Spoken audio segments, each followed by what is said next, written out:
सो है एवरीवन, कैसे हैं आप सब। हम लोग डिस्कस कर रहे थे कि फंक्शन मॉड्यूल्स क्या होते हैं और हमने उनके सारे टाइप्स को डिस्कस किया है। और उसके अलावा हमने ये देखा कि अगर हमें फंक्शन मॉड्यूल बनाना है तो हमें क्या करना पड़ेगा, एक फंक्शन ग्रुप क्रिएट करना होगा, जो कि एक क्या होता है, हमारे पास कंटेनर होता है। और एक पर्टिकुलर फंक्शन ग्रुप के अंदर हम लोग क्या कर सकते हैं, मैक्सिमम 99 फंक्शन मॉड्यूल स्टोर कर सकते हैं।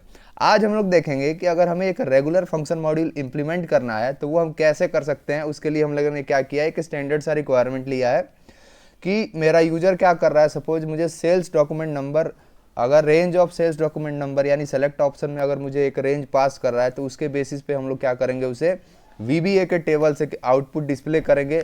उसे एक टेबल के फॉर्मेट में क्या करेंगे, डेटा हम लोग रिटर्न करेंगे। तो आइए हम लोग देखते हैं कि फंक्शन मॉड्यूल हम लोग कैसे क्रिएट करते हैं। तो उसके लिए मैं चल लेता हूँ AC37 की स्क्रीन पे। यहाँ देखिए, मैं एक अच्छा सा नेम दे देता हूँ, ZAR सेल्स ऑर्डर डिस्प्ले। ये मैंने नेम दे दिया अपने फंक्शन मॉड्यूल का। और मैं क्लिक करता हूँ क्रिएट बटन पे। जैसे मैं क्रिएट बटन पे क्लिक करूँगा, मैं क्या देख रहा हूँ, मेरे पास एक पॉपअप स्क्रीन आ जाती है जहाँ से मैं फंक्शन मॉड्यूल पास करूँगा। उसके अलावा मैं क्या करूँगा, यहाँ पे अपना फंक्शन ग्रुप भी मुझे पास करना पड़ेगा। तो फंक्शन ग्रुप हमने ये बनाया था।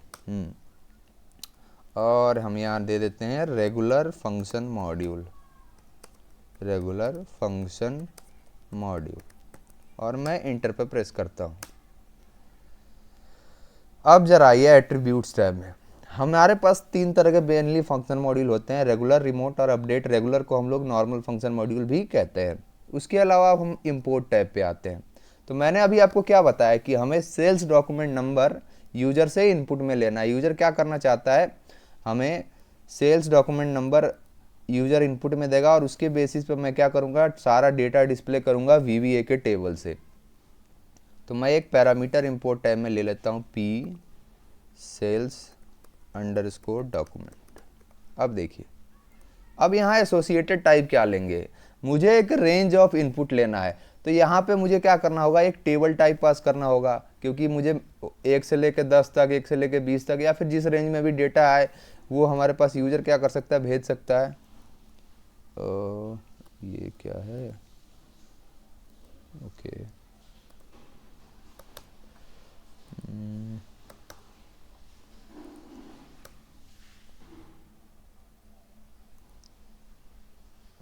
अरे यार,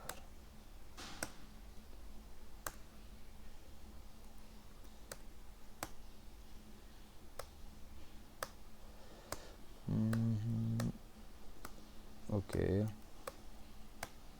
अब ठीक है।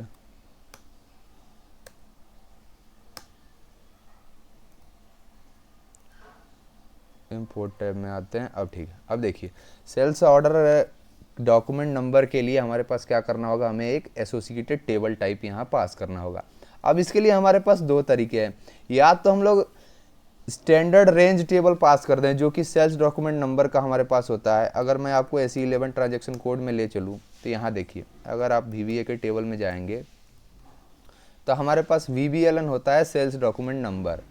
फिर आप क्या कीजिए, इस पार्टिकुलर का डेटा एलिमेंट कॉपी कर लीजिए और यहाँ वापस आ जाइए।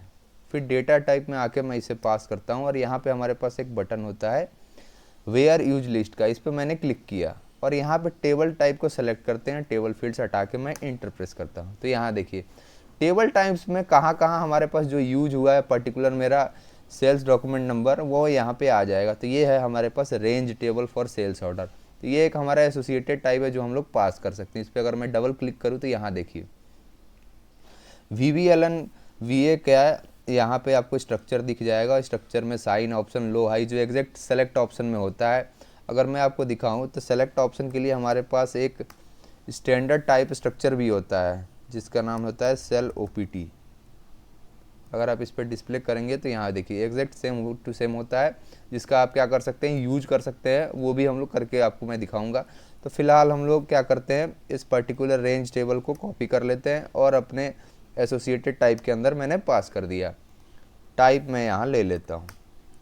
ये हो गया मेरे पास पैरामीटर इंपोर्ट टैब के अंदर, जिससे मेरा यूजर क्या कर रहा होगा, इनपुट देगा। अब जरा एक्सपोर्ट टैब में आते हैं।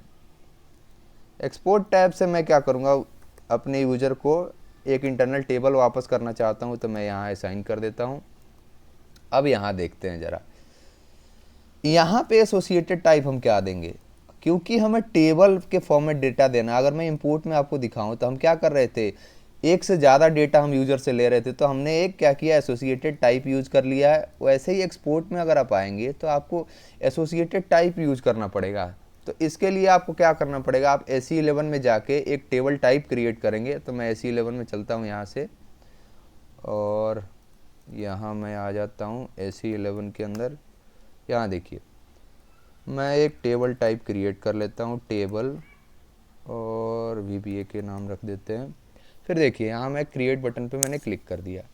मेरे पास फिर क्या होगा, एक पॉपअप स्क्रीन आएगी जहाँ पे 3 मेनली रेडियो बटन होते हैं आपके पास, डेटा एलिमेंट, स्ट्रक्चर और टेबल टाइप। हमें टेबल टाइप क्रिएट करना है, तो मैंने इसको सेलेक्ट करके इंटर प्रेस कर दिया। यहाँ आइए, तो फिर मैं क्या करता हूँ, एक स्ट्रक्चर जो मुझे बनाना पड़ेगा अपने VBA के टेबल के लिए, तो वो स्ट्रक्चर का मैं एक नेम दे देता हूँ, सपोज स्ट्रक्चर VBA के।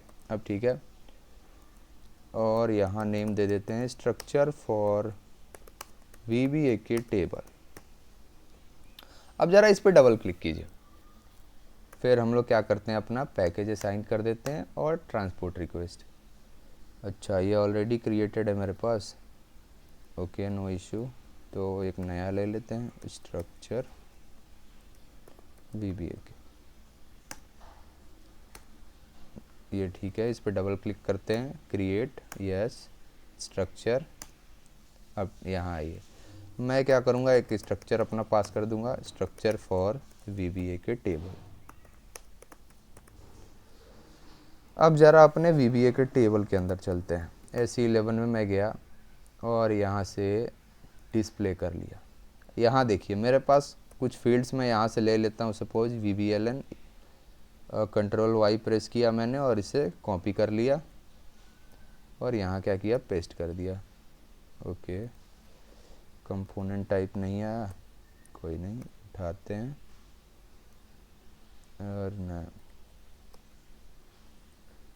ठीक है। और एक डॉक्यूमेंट कैटेगरी ले लेता हूँ मैं, VB टाइप, जिसका मेरे पास होता है VBTYPL, परफेक्ट है। अब मैं इसको कर लेता हूँ एक्टिवेट। मैंने कर लिया इसको एक्टिवेट, नो एरर। वापस आके हम क्या करेंगे, अपने टेबल टाइप को भी एक्टिवेट कर लेंगे। अब देखिए मेरे पास मेरा एक टेबल टाइप एसोसिएटेड क्रिएट हो चुका है। तो मैं इसको क्या कर लूँगा, कॉपी कर लूँगा और यहाँ आके अपने पर्टिकुलर जो मेरा फंक्शन मॉड्यूल है उसके एसोसिएटेड टाइप पे मैंने पास कर दिया। मेरे पास क्या हुआ, इंपोर्ट टैब आ गया और एक्सपोर्ट टैब भी आ गया है। तो अब मैं सोर्स कोड में चलता हूँ और लॉजिक लिखूँगा। लॉजिक क्या लिखना है, हमें डेटा निकालना है। तो मैं सेलेक्ट लिखता हूँ और सेलेक्ट के अलावा मैं क्या करूँगा, अपने टेबल से उन फील्ड्स के नेम लूँगा जिनके लिए मुझे लॉजिक लिखना है। तो मैं यहाँ दे देता हूँ suppose VBLN, ERDAT, ERZDT, ERNUM और VB टाइप, जो मैंने 5 फील्ड्स लिए थे अपने टेबल से। फिर मैं टेबल नेम दिया VBA के इनटू टेबल, जो मेरा इंटरनल टेबल है LTVBA के, where VBELN in S_VBELN। Perfect है। मैं इसको क्या कर देता हूँ, एक्टिवेट। ओके, सॉरी, ओह मेरे से मिस्टेक हो गया। मैंने इंपोर्ट टैब में यहाँ क्या दिया है, P सेल्स डॉक्यूमेंट, वो मैं क्या करता हूँ, यहाँ पास कर देता हूँ और ये मेरा LT टेबल हो जाएगा, आउटपुट पैरामीटर जो है। अब इसको ज़रा करते हैं activate, is not an internal table, import, ठीक है, एक्सपोर्ट, ये सेव नहीं हुआ क्या, सिंटैक्स चेक करते हैं ज़रा। वे सेलेक्ट VBLN और direct from VBA into table LT table where is not an internal table, ये एरर क्यों आ रहा है। अच्छा नहीं, अच्छा ये स्ट्रक्चर पास हो गया है क्या, ओके। फिर से चलते हैं AC11 में, यहाँ डेटा टाइप दिया मैंने VBLN_VA ले लेते हैं। फिर इस पे मैं वेयर यूज लिस्ट पे जाता हूँ, टेबल टाइप्स, टेबल फील्ड्स, और मैं ओके प्रेस करता हूँ। यहाँ से इस पर्टिकुलर को कॉपी कर लेते हैं अपने टेबल टाइप को, अब इसको यहाँ आके पास कर देते हैं। वो इसका स्ट्रक्चर पास हो चुका है, इस वजह से ये एरर आ रहा है मेरे पास। अब देखिए ज़रा, अगर आप इसको एक्टिवेट करेंगे तो कोई एरर नहीं आएगा, एक्टिवेट हो जाएगा। अब देखिए मेरा ऐसे क्या हुआ कि मेरा फंक्शन मॉड्यूल जो कि रेगुलर सा है मैंने क्रिएट कर लिया। अब ये मेरे पास एक इंटरफेस प्रोवाइड करेगा जहाँ से मैं क्या कर सकता हूँ, मैंने बताया था कि फंक्शन मॉड्यूल हमारे पास एक इंटरफेस प्रोवाइड करते हैं।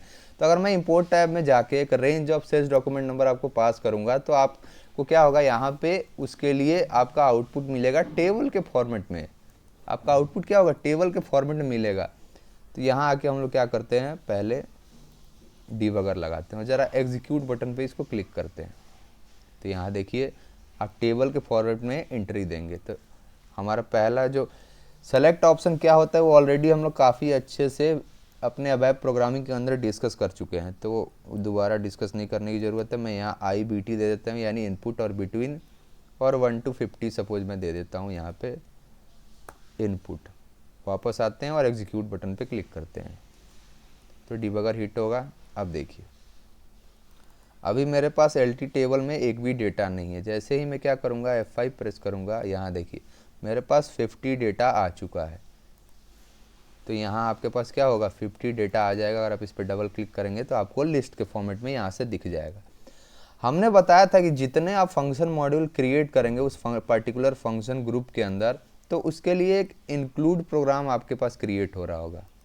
अगर आप एट्रीब्यूट्स में जाके अपने इस कहाँ गया फंक्शन ग्रुप, ये रहा, इसे कॉपी कर लीजिए और हम लोग यहाँ से चलते हैं SE80 में। SE80 के स्क्रीन पे चलते हैं। ये रहा मेरे पास फंक्शन ग्रुप, अभी वहीं खुला हुआ है। तो ज़रा अब इसके इंक्लूड्स के अंदर आते हैं। अब देखिए यहाँ देखिए पहला ग्रुप जो हमने कल एक फंक्शन मॉड्यूल क्रिएट किया था उसके लिए आ गया है और यहाँ उसका नेम भी दिख रहा है। दूसरा, आज हमारा सेल्स ऑर्डर डिस्प्ले के लिए भी एक इंक्लूड क्रिएट हो चुका है। अगर आप इस पर डबल क्लिक करेंगे तो आप एग्जैक्ट वहीं सारे टैब आपको दिख जाएंगे फंक्शन ग्रुप के, फंक्शन मॉड्यूल के जो हमारे पास हैं। सारी की सारी लॉजिक जो भी आपने लिखा आपको यहाँ से दिख जाएगा। तो रेगुलर फंक्शन मॉड्यूल तो हमने क्रिएट कर लिया। एक चीज़ और बताना है मेरे को कि यहाँ पे हम लोग क्या कर रहे थे, अभी मैंने एसोसिएटेड टाइप पास कर दिया जो कि रेंज टेबल है। अगर मुझे कस्टम लेवल पे इसे क्रिएट करना है तो वो भी मैं कैसे कर सकता हूँ वो मैं आपको दिखाता हूँ अभी। तो मैं यहाँ आता हूँ SE11 पे और यहाँ मैं क्या करता हूँ, एक टेबल टाइप क्रिएट कर लेता हूँ, टेबल,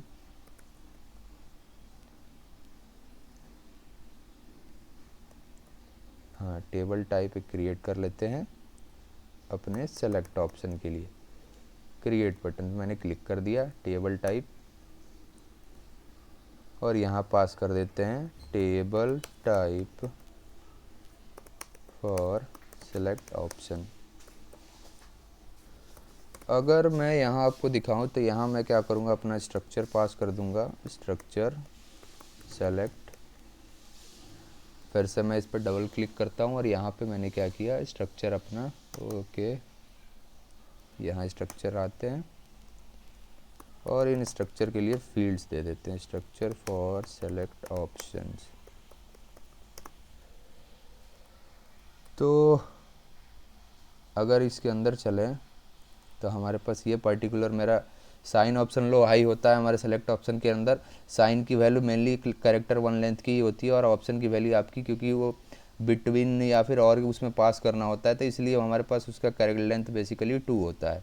तो हम लोग ये पास कर देते हैं ईजिली। यहाँ पे यहाँ क्या कर दिया मैंने, साइन दे दिया और यही कंपोनेंट उठा देते हैं, यहीं रख देते हैं ऑप्शन,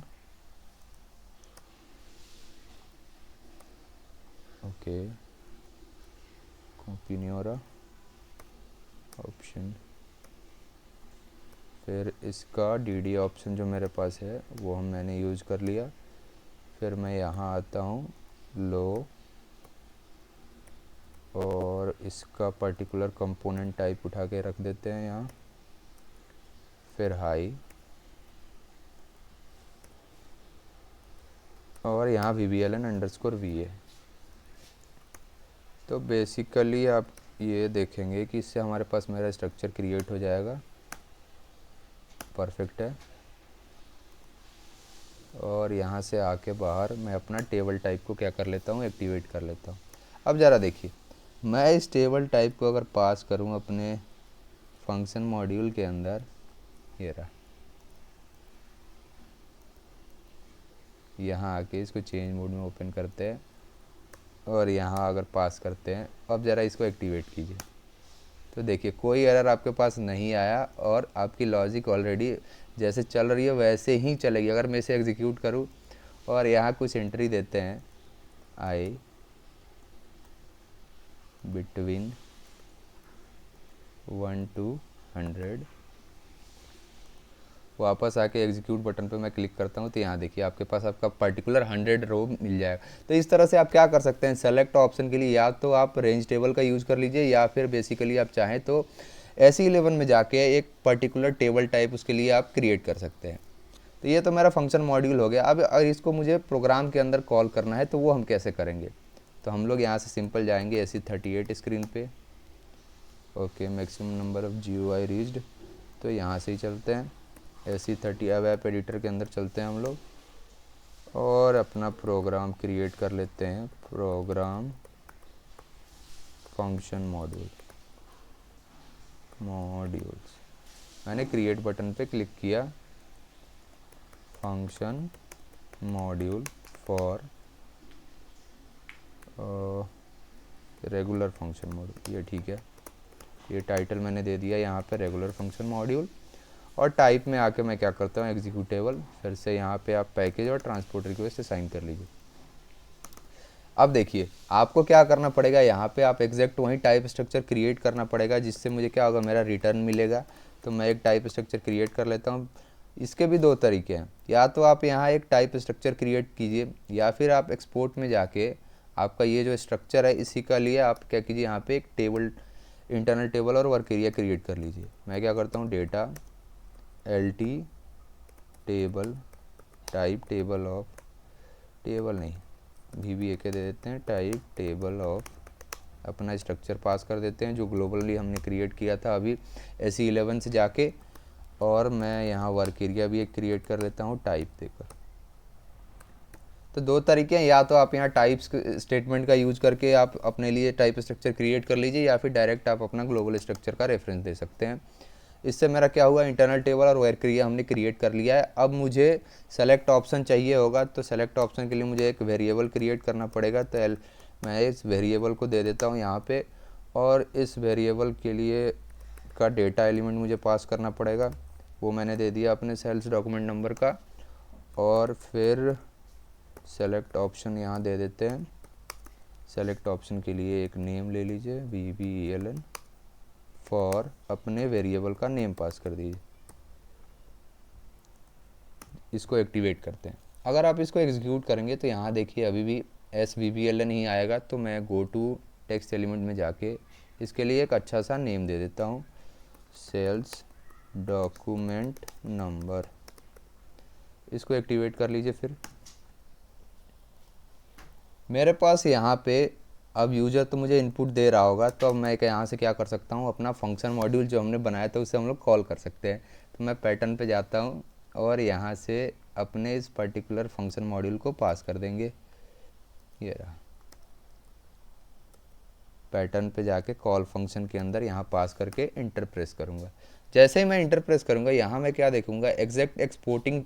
अब देखिए अगर आप अपने फंक्शन मॉड्यूल पे वापस चलिए तो यहाँ देखेंगे आप, जो आपके पास यहाँ इंपोर्टिंग टैब है वो यहाँ पे एक्सपोर्टिंग बन गया होगा, क्योंकि यहाँ से हम लोग क्या करेंगे, डेटा भेजेंगे। तो मैं यहाँ से कौन सा डेटा भेजूँगा, इसके अंदर मेरा यूज़र इनपुट दे रहा है, तो मैं ये यहाँ से पास कर देता हूँ। और यहाँ से इंपोर्टिंग में मैं क्या करूँगा, अपना डेटा ले आऊँगा। तो अपना इंटरनल टेबल दे देते हैं VBAK। अब इसको करते हैं एक्टिवेट जैसे ही करेंगे तो यहाँ देखिए आपके पास कोई एरर नहीं है। पर अगर आप इसको एग्जीक्यूट करेंगे तो आपके पास यहाँ एक एरर आएगा, मैं दिखाता हूँ आपको। यहाँ देखिए टाइप कॉन्फ्लिक्ट एरर आया। इसका रीज़न क्या है, पी सेल्स डॉक्यूमेंट नंबर जो कि मेरा इंपोर्टिंग है फंक्शन मॉड्यूल के अंदर, वहाँ से आप यहाँ से क्या कर रहे हैं, एक पर्टिकुलर स्ट्रक्चर को पास कर रहे हैं, आप एक टेबल नहीं पास कर रहे हैं उसके अंदर, इसलिए पर्टिकुलर एरर आपके पास आएगा। तो इसको सॉल्व करने के लिए हम लोग क्या करेंगे, चेंज मोड पे जाते हैं और यहाँ पे एक टेबल सिंबल दे देते हैं, क्योंकि मेरा जो सेलेक्ट ऑप्शन क्या होता है वो एक हेडर लाइन का इंटरनल टेबल होता है, तो इसलिए वो हमें एक टेबल का यहाँ सिंबल देना पड़ेगा। अब इसको एक्टिवेट कर दीजिए, आपका डेटा इस पर्टिकुलर इंटरनल टेबल के अंदर आ जाएगा, तो आप इसको इजीली डिस्प्ले कर सकते हैं। डिस्प्ले करने के लिए हम लोग क्या करते हैं, CLSALV टेबल का इजीली यूज कर लेते हैं। तो CLSALV अंडरस्कोर टेबल, इसके फैक्ट्री मेथड को मैं कॉल कर लेता हूँ। इस क्लास के फैक्ट्री मेथड को मैंने कॉल किया, ट्राई कैच को यहाँ पे अनब्लॉक कर लीजिए, अनकमेंट कर लीजिए सॉरी। फिर एक्सपोर्टिंग को इनेबल करते हैं। इस पर्टिकुलर कंटेनर से मुझे क्या होगा, अपना ऑब्जेक्ट मिल जाएगा इस क्लास का hello_ALV, और मैं यहाँ से क्या कर लेता हूँ, अपना इंटरनल टेबल पास कर देता हूँ। hello_ALV के मैं डिस्प्ले मेथड को कॉल करूँगा तो मेरा डेटा क्या होगा, ALV के फॉर्म में डिस्प्ले हो जाएगा, डिस्प्ले। ये चीज़ें हम लोग अच्छे से ऑब्जेक्ट ओरिएंटेड प्रोग्रामिंग के अंदर डिस्कस कर चुके हैं, तो वहाँ भी आप लोग जाके ये चीज़ें देख सकते हैं। अब मैं इसको कर देता हूँ एक्टिवेट और इसको करता हूँ मैं एग्जीक्यूट, फिर से मैं 1 to 100 डेटा दे रहा हूँ। अब देखिए यहाँ देखिए आपकी ALV पर्टिकुलरली डिस्प्ले हो गई है। तो ये मेरे पास क्या हो गया, बेसिकली रेगुलर फंक्शन मॉड्यूल हो गया, जो कि एक special type of function module होता है, जो कि हमारा क्या होगा, अपने पर्टिकुलर SAP सिस्टम के अंदर ही एक्सेसिबल होगा। तो इसके हमने इम्प्लीमेंट किया और प्रोग्राम के अंदर भी कैसे कॉल कर सकते हैं वो हमने देख लिया। अगले पार्ट में हम लोग डिस्कस करेंगे कि रिमोट फंक्शन मॉड्यूल क्या होता है, उसे हम लोग कैसे क्रिएट कर सकते हैं और कैसे हम उसे इम्प्लीमेंट कर सकते हैं। ठीक है, तो फिर मिलेंगे अगले वीडियो में, तब तक के लिए धन्यवाद।